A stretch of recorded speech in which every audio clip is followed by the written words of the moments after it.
Well, it's that time again. Let's walk in faith, talk about anime, and grow together. Welcome to Reb's Otaku Talk.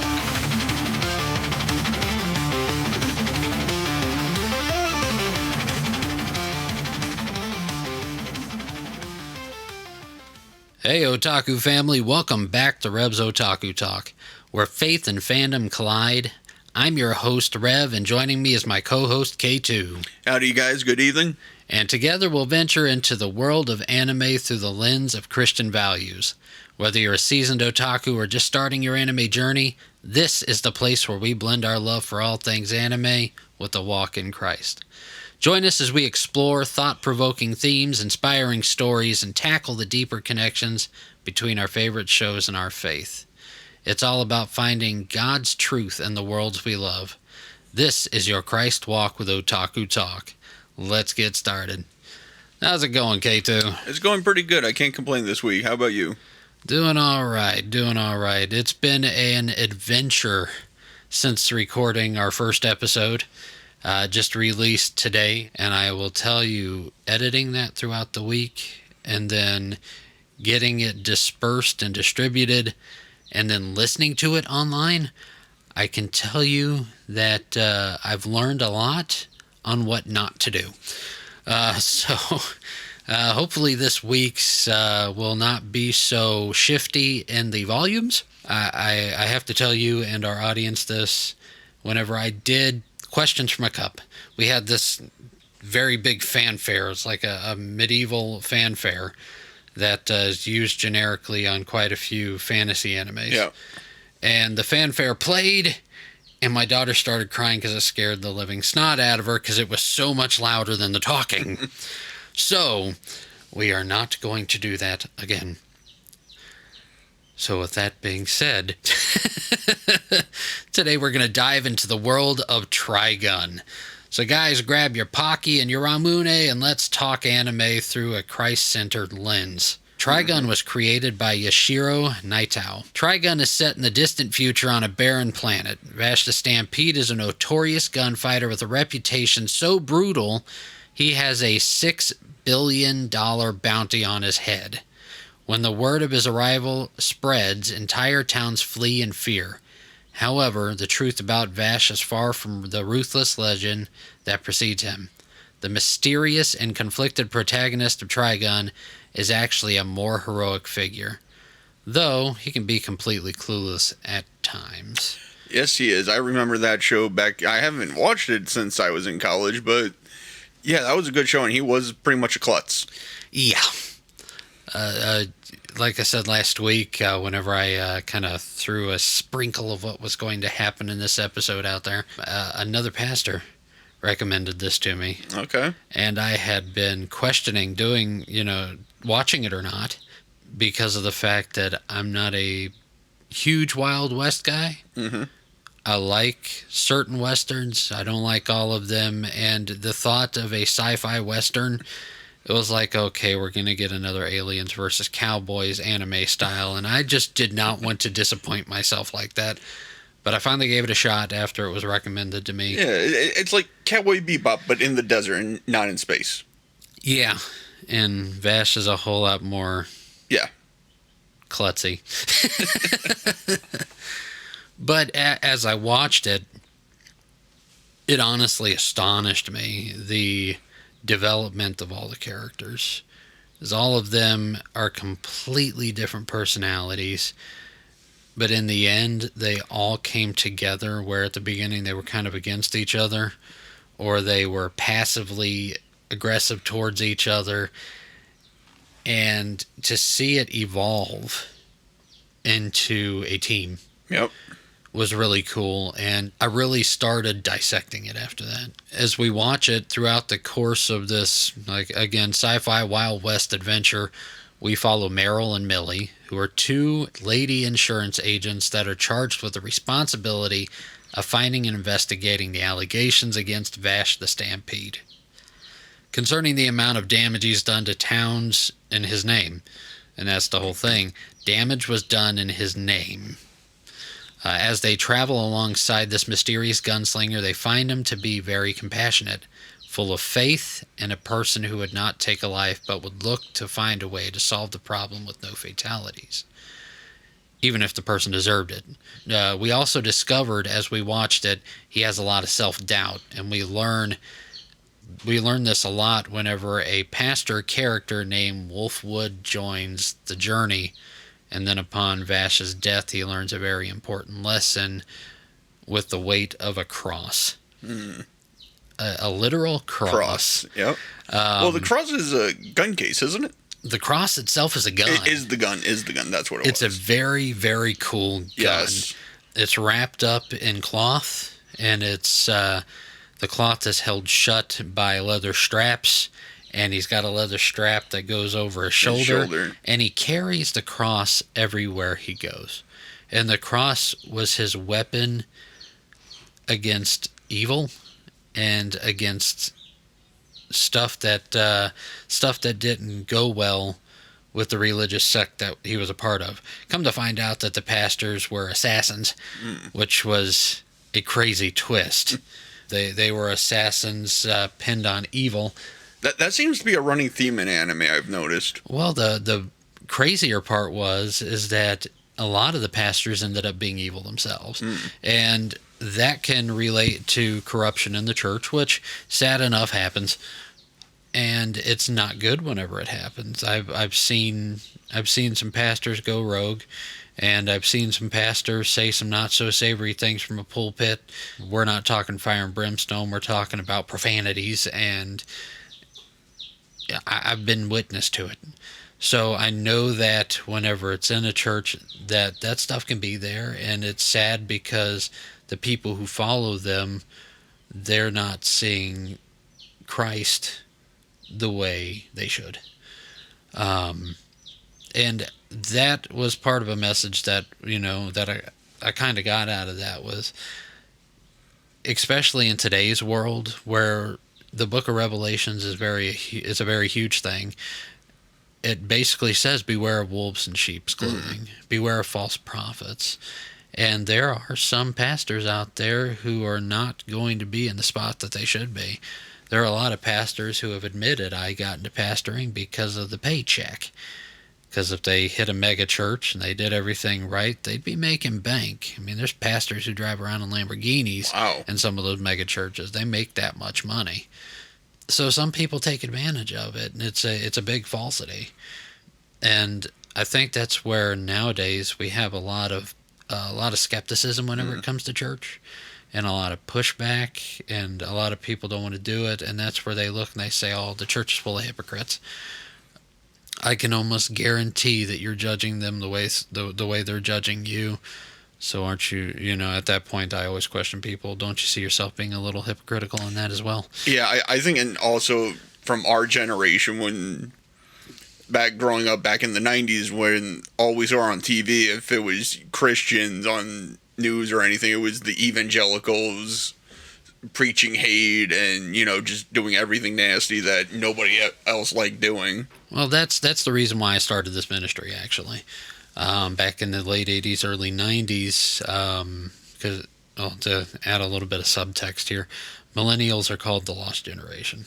Yep. Whenever it comes to the church and they talk about the millennial generation, we are the lost generation. But back in the late 80s, early 90s, you had rock and hip-hop. You were starting to see Christian rock and hip-hop come into the scene. And the church was against rock music. Rock music is the devil. Mm-hmm. Rock is associated with Satanism and a lot of the imagery and stuff that's there. And sometimes it's in the imagery, and sometimes it's just in the way people act. Yeah. Whenever they're at concerts or the way they did music videos. At that point, you had glam rock and cross-dressing and stuff like that, and it was seen as an evil thing. And so whenever you had Christian rock groups like Petra and Striper and DeGarmo and Key and White Horse, those guys were evil. Yeah.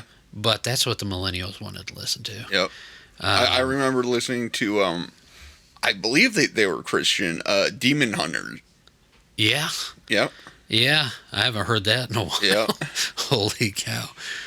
Yeah, Yeah, I vaguely remember that band. and the problem is that even on, like, when you're coming from the rock and metal side, hearing those bands that, oh, they're Christian, they got the stink eye from the hard rock guys too. Yeah, they did. Either side, and I give praise to the guys that did that and stuck that out, Definitely. because you didn't get praise from either side there. Yeah, I mean going from the rock to the rap scene, that was also another big thing. Christian rap started in the late '80s, and you had guys like DC Talk, you had T-Bone, Stephen Wiley. I didn't even know that was a thing. Yeah, they were kicked out of churches. Wow. Even the churches they attended kicked them out because they were doing Christian rap music, and they were literally selling their CDs from a trunk. Wow. Just trying to get their stuff out there, and the millennials were big on it. Yeah. So were the later Gen X guys. Mm-hmm. They were very into it. Hip hop was a thing, but it was seen as evil because the beat would put you into a trance that made you move your hips. I remember reading that in a magazine put out by my own denomination. Wow. It was in the mid '90s, and it was titled "The Evils of Hip Hop," and literally said that it was evil because it puts you in a trance-like state where you just got to move your hips and your body in a seductive way. And now, Christian hip-hop is in every single church, except for those that are still very, very conservative. And there are a couple of those out there. If my wife was in here tonight, she could tell you. Mm-hmm.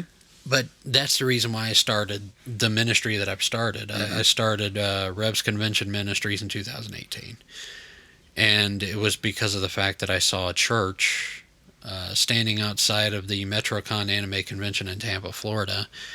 And as everybody walked by, they were yelling at them as bullhorns, and they were saying some very mean stuff to them and yelling at them and throwing papers at them, telling them all that they were going to hell because they liked anime. And I'll give the rest of my testimony on a later episode because it's actually a very long story. Believe me, I heard it. So at the end of all this, and at the end of that convention, God really put it on my heart that just like my generation was lost because of the hate that came from churches, not everybody in the church, but there are a lot of churches out there who are so against anime and so against manga and so against any type of Japanese artwork and cosplaying, and they are so against it that they are enraged by it and they show a hateful spirit. And the millennial generation was lost because of that spirit. And now we are in a time where that's happening again, but it's happening to the anime community. Yeah. It's happening to the fandom community, and I don't want that to be something that I don't fight against. Mm-hmm. God laid it on my heart to go against it. And so now I'm doing stuff like this. I believe that God put you in my path to become a part of this. The whole time I've been planning for a year to do this podcast, and I kept saying I need a co-host. I need at least back and forth. I need somebody to help round it out. And then you showed up one day.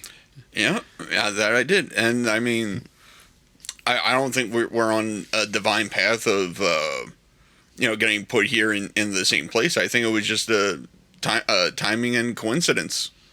Well, everybody says, everybody I know anyway, it all happens in God's time. Yep. And we don't know the time. No, we don't. We don't know the times when our paths are going to merge and when our paths are going to separate. Yep. We just got to do the most with the time that we're given. That's true. And this story of me and the ministry and even you becoming a part of it stems into the discussion of Trigun, because I had high hopes that God would bring me what I needed for the ministry, that God would reveal to me in time what I needed.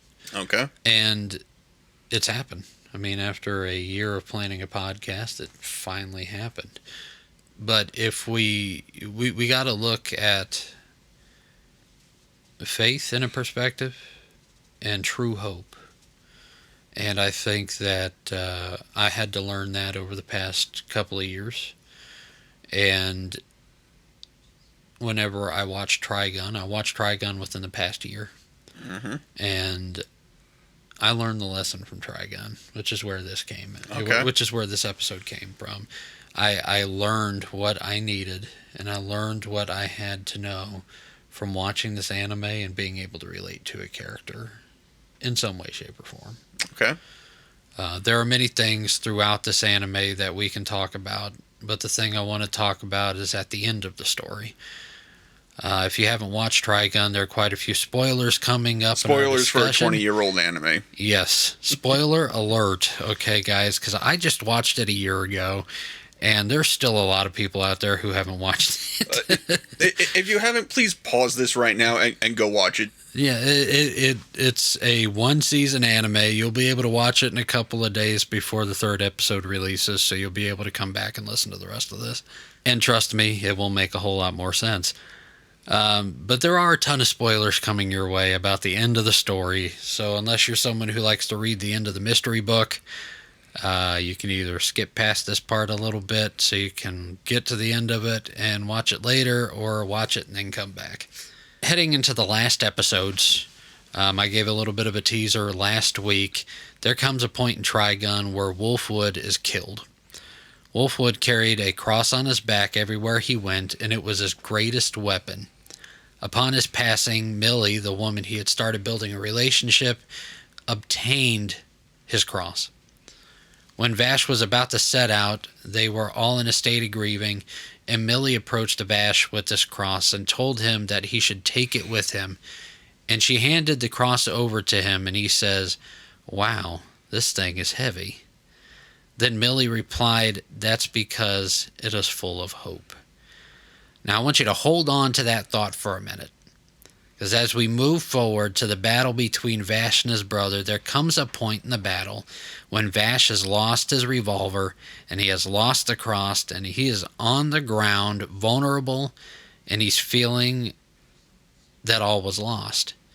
And then he heard a voice, and it said, "It's right next to you." And he dug his hand under the sand in the midst of danger, and he pulled out the weapon of his salvation from that situation, and the cross was his weapon. The cross, at that point, restored his hope that he could rule the day and win the battle. Okay, too, I know that there's been times in my life where I've lost hope. Yep. How about you? Oh, totally.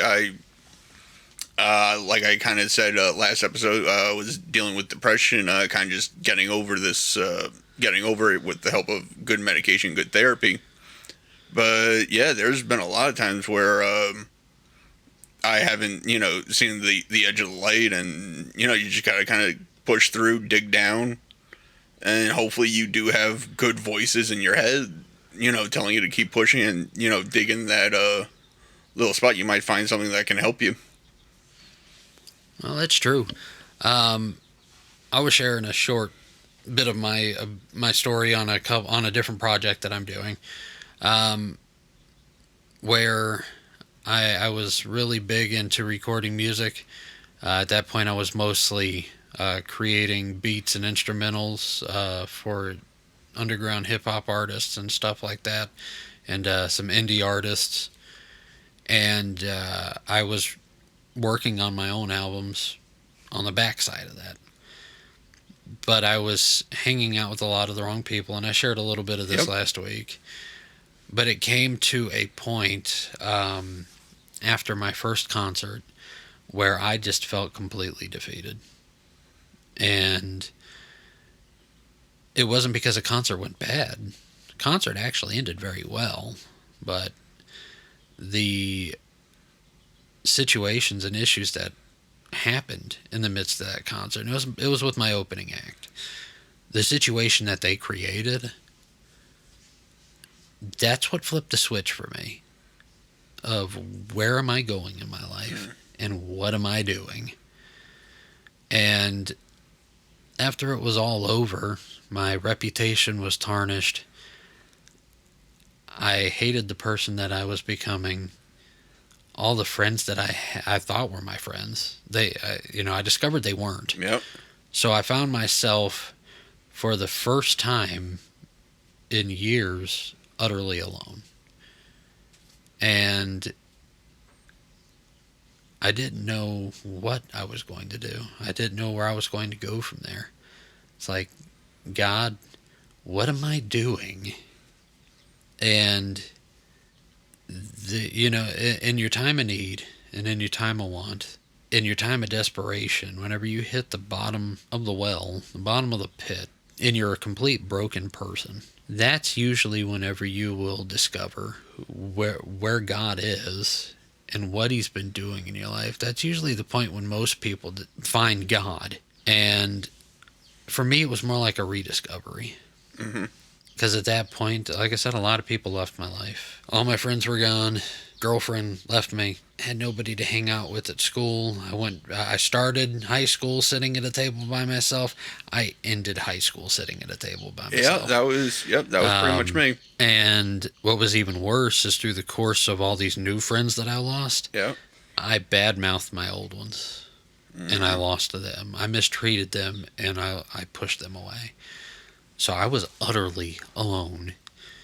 And that is when God put a girl who I met a couple of years prior to this at a church camp. Here comes a long story, guys. Get ready. No, I'm going to shorten the story. And God put her back in my life. And I married that woman. She was that spark of hope that God put in my life to kind of get me seeing where he wanted me to go. So hope is a very finicky thing because of the fact that most people have false hope and they don't know what genuine hope is. Yep. Whenever we look in the Bible to Romans chapter 8, verses 24 through 25, it says, "For in this hope we were saved. Now hope that is seen is not hope. For who hopes for what he sees? But if we hope for what we do not see, we will wait for it with patience." Man, that's a bit of a tongue twister, that one. A little bit. I'll read it again because it is a tongue twister. It says, "For in this hope we were saved. Now hope that is seen is not hope. For who hopes for what he sees? But if we hope for what we do not see, we wait for it with patience."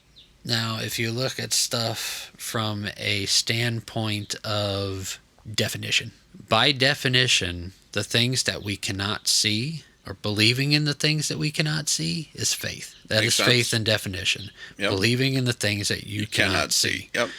So, true hope contains great faith, but that faith also comes hand in hand with patience.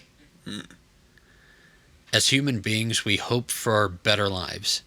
We hope for material things. We hope we can reach our goals. And we hope for the grand majority of everything in this world. And a lot of times we have this hope because we can see what we want, and we think that if we worked hard enough, we can get it. So for most people, hope is a wish, or hope is a goal. It's not true hope. Yeah. So you have to question, are we really hoping for something? Do we really have hope? Or are we just wishing for something that we want, that if we work hard enough, we can make it happen? As Christians, we put our hope in God. We put our hope that he'll provide for our needs. We have hope that he will heal our bodies. And we have hope that he'll save our families and save the people close to us.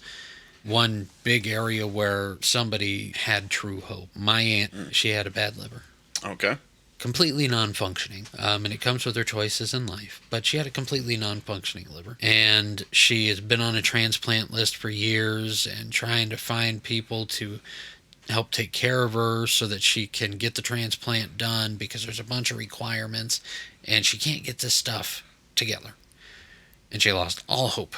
And my aunt is not a religious woman in any way, shape, or form. At least not at that time. She hit the bottom. She didn't know what to do. She calls my dad up. My dad is a pastor in Central Florida. And she calls him up and she says, pray for me. Just start praying for me.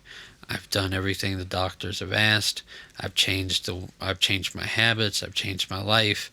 My liver has failed and I need a new liver. Pray for me.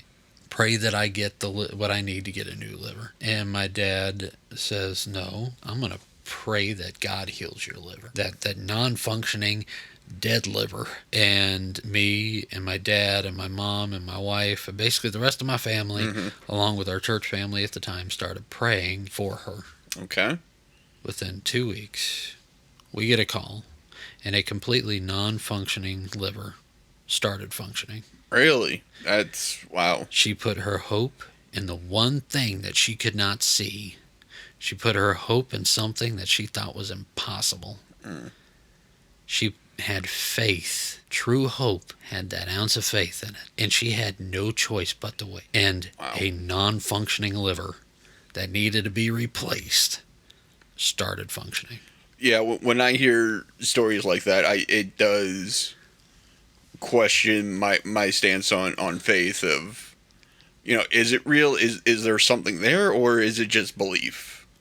And it's a hard thing. I mean, especially if, like me, I was raised in the church, but there came a time in my life where my family was deeply hurt by the church, and it wasn't just me that was hurt. My mom and my dad were hurt, and the repercussions hit me and my brother, and then the repercussions ended up hitting pastor friends of ours, and it enraged me. And I was like, why would God let this happen to me? Why would God let this happen to my family? I even started questioning whether or not God was real or not. And for a couple of years, I went outside the church. I didn't go to church. I told my mom and my dad, I want nothing to do with it. I don't want to go. Of course, my mama, being a God-fearing woman that she is like, no, you going. My dad's like, my dad, he's like, no. Like, he's 17. If he doesn't want to go to church, he ain't got to go to church. Oh, no, I was 16 at the time. Like, he's old enough to make that choice. Wise man. And he looked at my mom and he goes, the Bible says if we raise him up in the way he should go, though he depart from it, he will return. You look at my mom and say, you got to have faith that God's going to work on that kid and bring him back. So who knows how long it'll take. It could be years. It could be decades. But this is where God needs to work on him. And I left the church completely. And I did things that I ought not do. I did some things I'm not too proud of. But there were points in time where that question just stayed with me. It's like, God, if you're real, why the world did you let that happen? Why? Now that I look back on it, I can see myself in those situations where I should have gotten arrested. I should have gotten my license taken away. I should have just been in a whole lot more trouble. I was doing things that wasn't safe. There's a shot I could have been dead. Wow. But I look back on it and I see where God was keeping me safe. Where I was making the wrong choice, God had a path on it so that I could help the people that I was getting in trouble with. That I could one day tell my story and tell my life and my venture into this dark place and how I got out of it. And it wasn't by myself. I remember one day hitting my knees, just bawling my eyes out because I honestly felt I was ripping my family apart. Yeah, I mean, honestly, when anything like this, you never get it out by yourself. Oh no. And Never. me, I was doing it alone. My parents didn't know what was going on. And I remember one day I drove to an empty church parking lot, and it was a church that my uncle started. Okay. He was no longer the pastor there. There was another pastor, and I hadn't been there in a few years. And I pulled into the parking lot. Nobody was there. Just an empty parking lot. And I started yelling at the top of my lungs, screaming at somebody who I was questioning, asking him why. And that's whenever God revealed himself to me and completely broke me at the age of 17. Wow. I mean, I was all broken up in that parking lot. Whenever God showed himself, it was an immense feeling of peace. It was a, yes, you sinned out the wazoo. You've been doing junk you had no right doing. But the feeling of, it was like being embraced. You know, whenever you really need you really need a hug, guys. Yes, there are some times when we need a hug, so don't judge me. Yep. But you feel that warm embrace. That just, it feels like it's hugging your entire body from the inside out. Yep. And you not only know you've been forgiven, but you feel the love off of it. That's the reason why I say a lot of people find God in the darkest spot.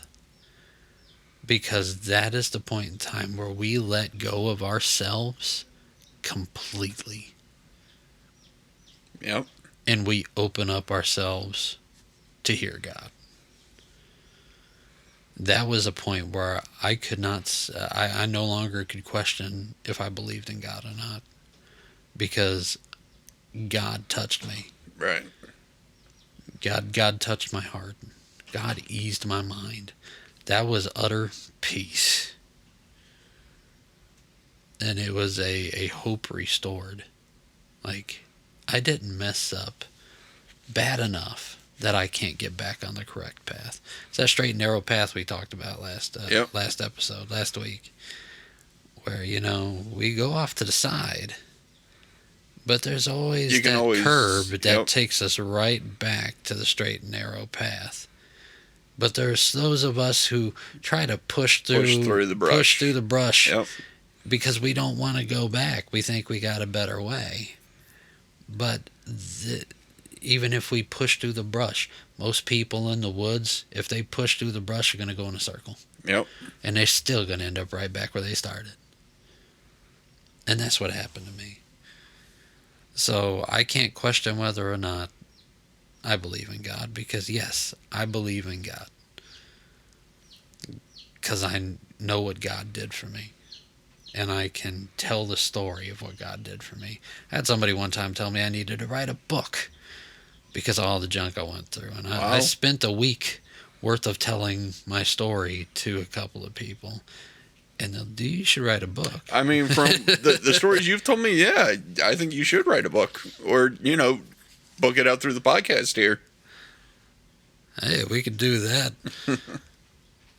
We are working on starting a Patreon account, so who knows, I may do that. My story will be told to those who join us on Patreon. So, it could be something we can look into. Telling my story would be interesting, to say the least. But telling my story also helped a lot of people. We're going off on a fox trail from hope to testimonies. Yep.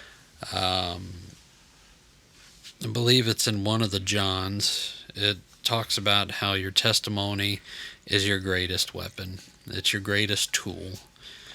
There's people out in the world, if you automatically go to them and you start pushing the Bible on them, they're not going to listen to you. Oh, no, I'm totally one of those people.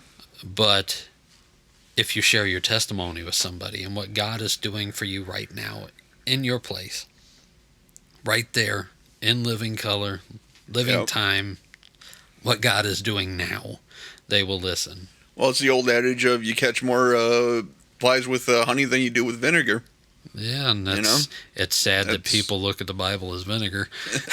Well, But yeah, it's but- an when I mean honest by thing. though. vinegar, I mean, hatred, you're going to go burn in hell, or Yeah. all that stuff. That's exactly what I'm talking about.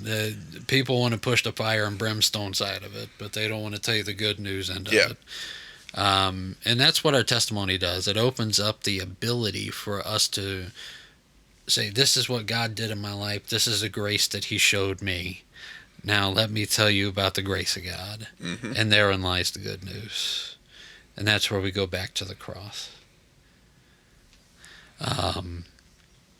So it's very profound. Hope is a very profound thing. And I am glad that God put me through what I went through. I'm glad that even though I hated what I've done, and I hated what I did to people, I am very glad that I was put through it. I'm very glad that I went through it, because of the fact that now it's become a testimony that I can share to people who have been in my shoes. Because my testimony starts from being bullied Mm-hmm. to becoming the bully, to going from a nerd into popularity. And throughout the course of all of that stuff, because I went through all of that, I truly found who I was. That's a lot, yeah. I lost what I wanted to do with my life, but that change was necessary for me to become who I was meant to be, who I am meant to be. If we look back on that, we look back on the many stories in our lives, we look back to Vash the Stampede, and we can see where in all of these stories, whether it's mine, yours, or in our world of Trigun, we can see where we find hope in our situations. And whenever we hit those dark places, not everybody, Mm-hmm. not everybody's quite hit that place. And maybe somebody hasn't been introduced to the opportunity of that place. But a lot of us, we find our hope down on our face in the dirt at the cross. All right. So it's a very profound thing, and that's to see that in Trigun, and to see that in my own life, where I had to go back to that point. I had to go back to that point where I say, God, I'm lost. I've done wrong. God, forgive me. Come back into my life. Come back into my heart. Clean me. Make me 100%. And reset my path. Hit the reset button, please. I don't want a game over. I want to be able to do this thing. I want to be able to beat the game called life. Yep. So yeah. Any other last thoughts from? Nope, I got nothing. Got nothing? All right. Well, it is that time again for Questions from a Cup.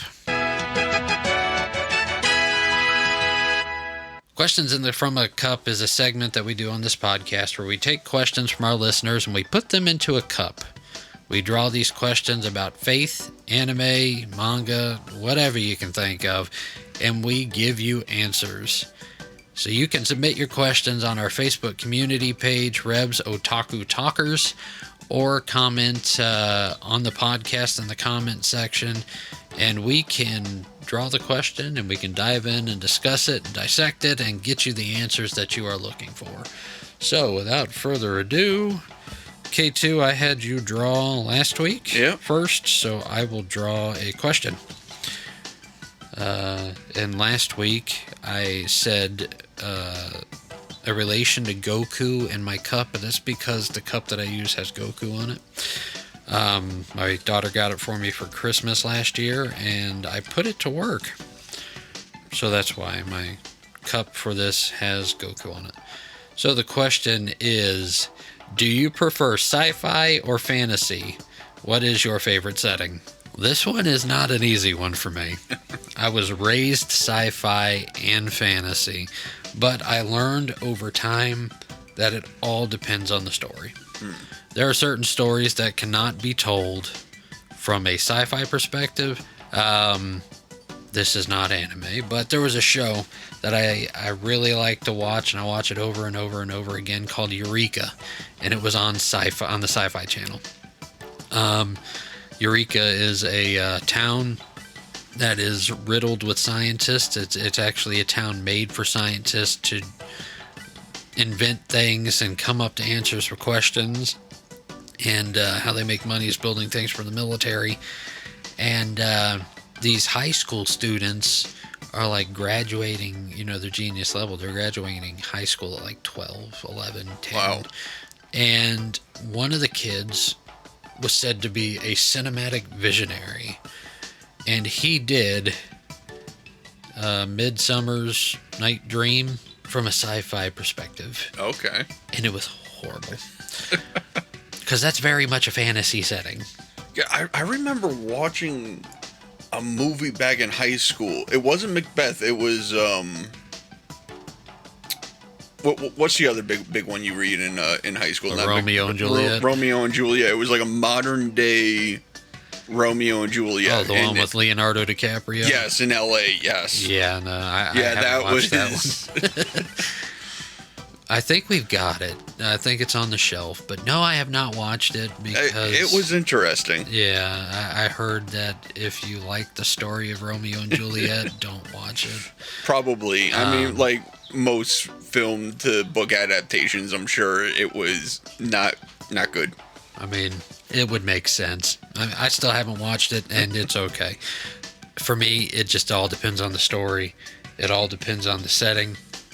And if it's not meant for it, then it shouldn't be there. But I do thoroughly enjoy sci-fi, and I do enjoy fantasy. I enjoy them both. I think the only area where it kind of collided, where I thought it was pretty good, was Sword Art Online. Okay. Which was good up until the third season. Okay, there we go. I was afraid the comments were going to start burning up there for a second. Third season to me was horrible. I felt like they were reaching. They became too adult. And I think they destroyed it.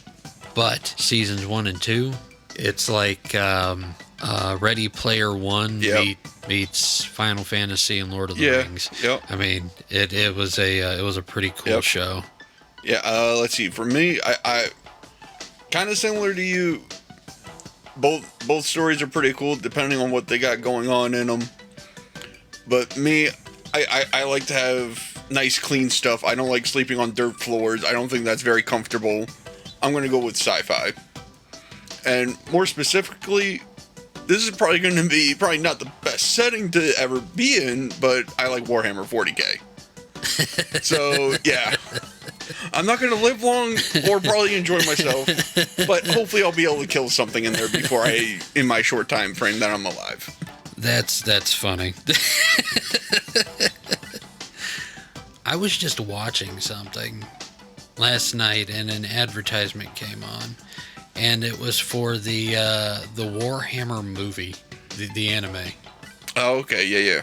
And I was watching just the trailer, and I was confused because I was never really interested in the games. Yeah. I may have played them once or twice, but I was never interested in the games. And to watch the trailer, I was just like, wow, I kind of want to watch this. But then I'm afraid if I watch it, I'm not going to get it because it was literally described as a prequel to the game. Yeah. Yep, I know exactly what you're talking about. And yeah, that is somewhat of a prequel to the game. So have you watched that one? Yep. What'd you think about it? It was very well done. It was originally made by a guy who did a short YouTube video.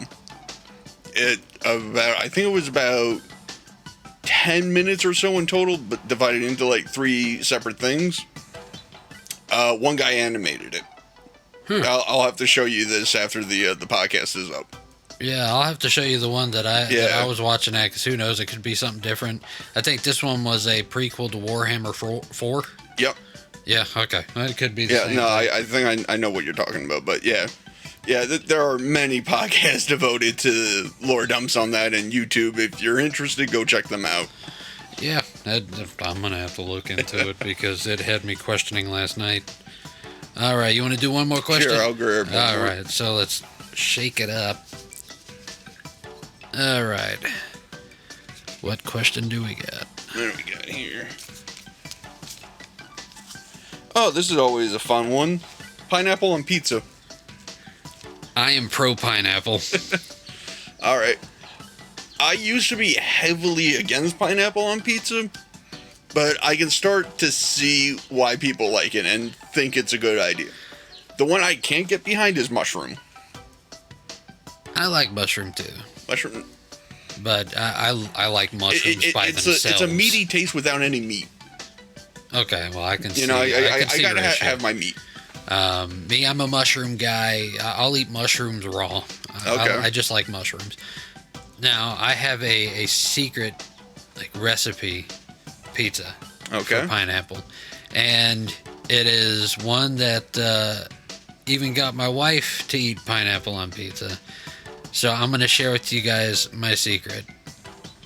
Now, Papa John's has a barbecue pineapple pizza. Me, I modified it just a little bit. So I get a large pizza with the regular crust, no cheese in the crust or anything like that. I do a barbecue pizza, so barbecue base, cheese, pineapple, and chicken. Okay. And it's a chicken barbecue pineapple pizza. That pizza is off the chain. And it may be something that's a little bit more doable for people because it's not marinara sauce. So the pineapple actually plays into it a whole lot more with that tangy barbecue sauce. The sweetness kind of goes in with it. And then you got the whole chicken thing. And to me, it's like the pineapple pizza or the Hawaiian pizza on steroid. Yeah.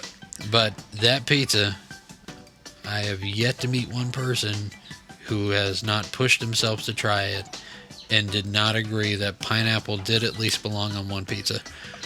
I would probably try that combination, not from a Little Caesars though, because I am from New York.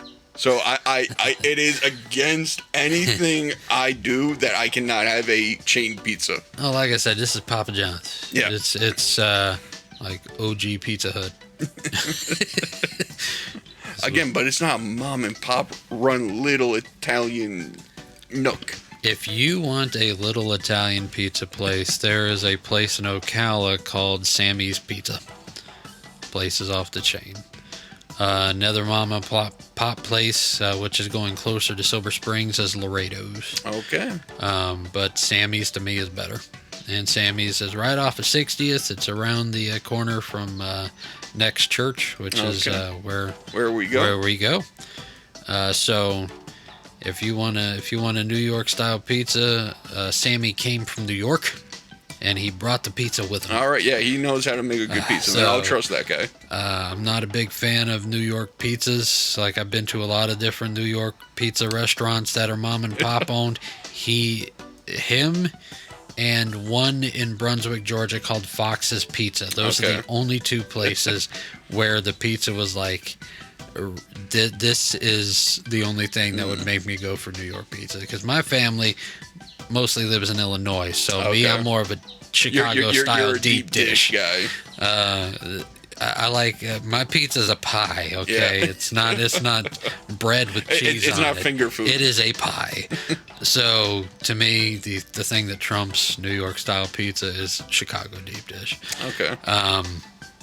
And who knows? We can probably do a survey on that at some point to see I what think that'd be a people good deserve. idea. Yeah. Or not deserve. Yes, people deserve Chicago style deep dish.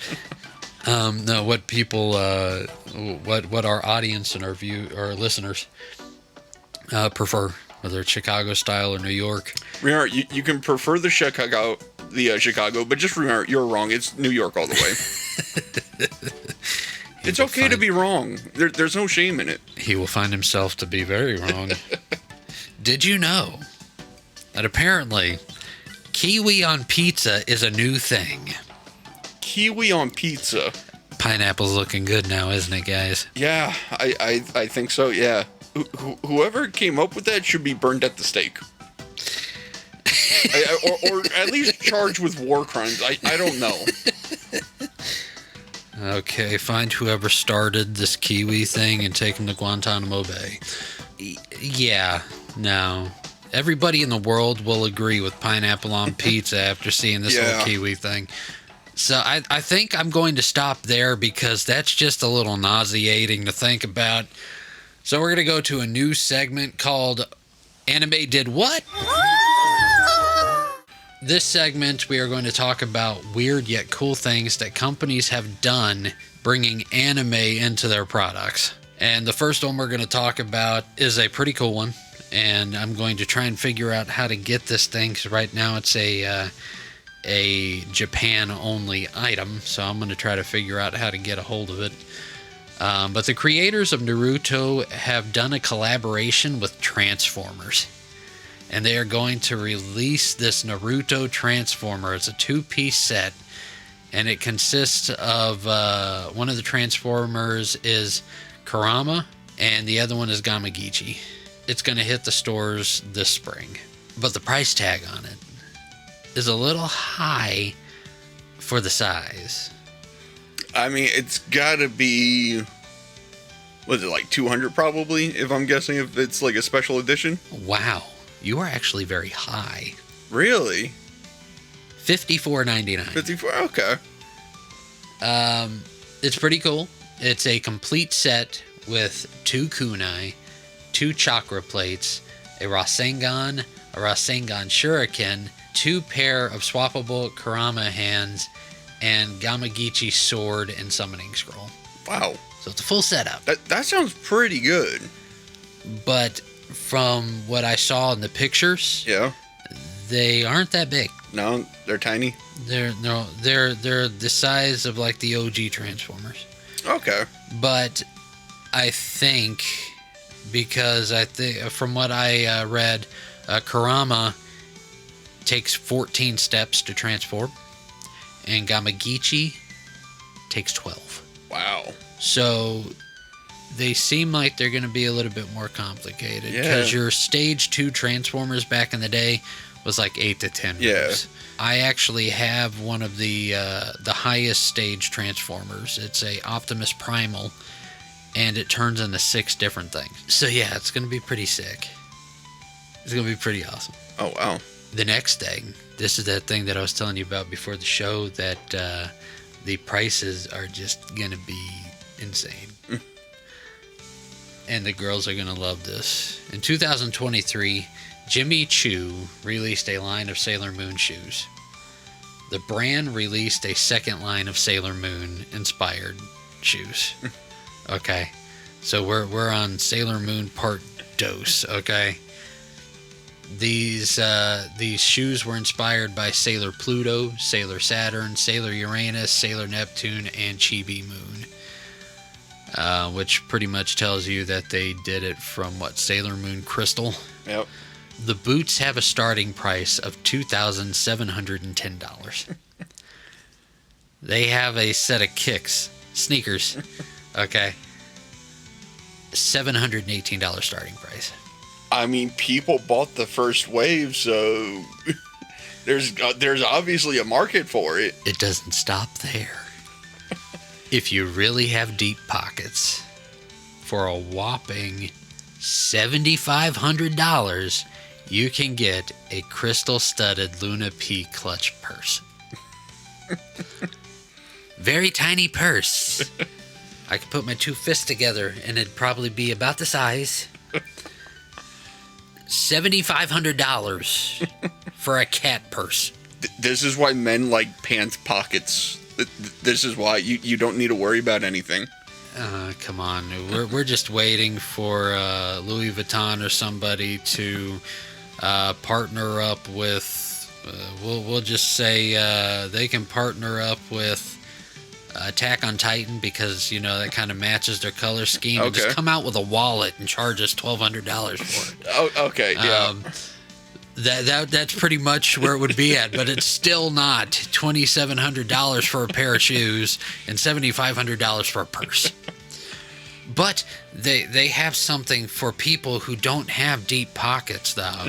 And they have a series of accessories for cell phones and clothing like scarves and stuff like that are still a few $100s, but they're just not as high.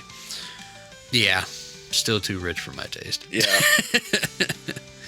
I mean, I was shopping at Walmart earlier today, and I just happened to pass through the Lego section.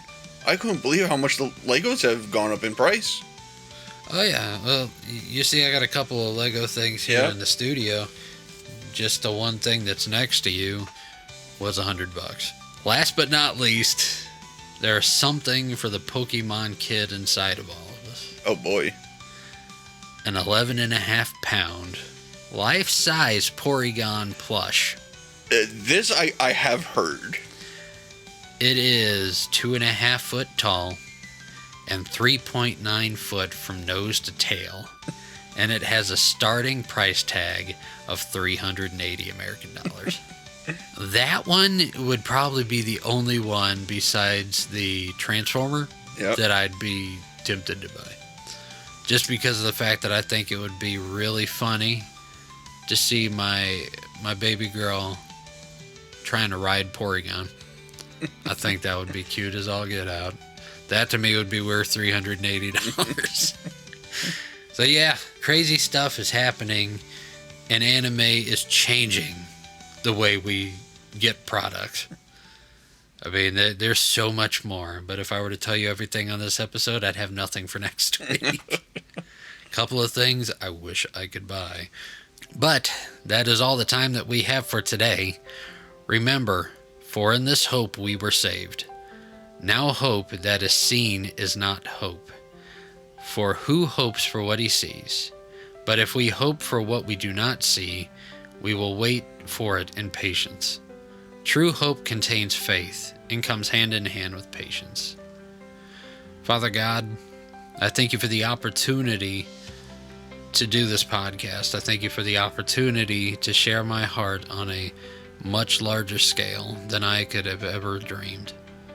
And I pray that all the words that are spoken, we ponder it in our hearts and our minds, and our listeners ponder on it as well, and they take it to heart, and they spread what they discover with their friends, and they spread what they find in their own anime worlds.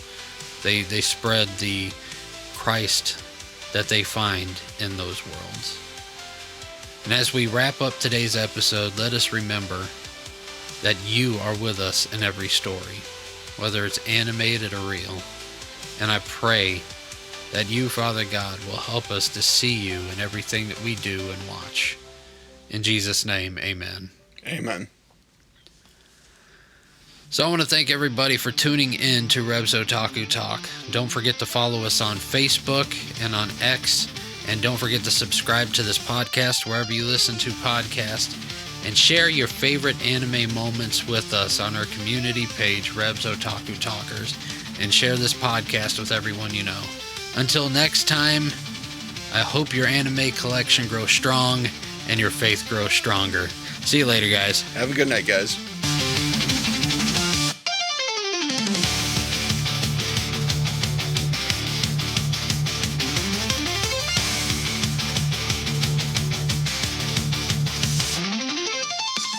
Well, I guess that's a wrap.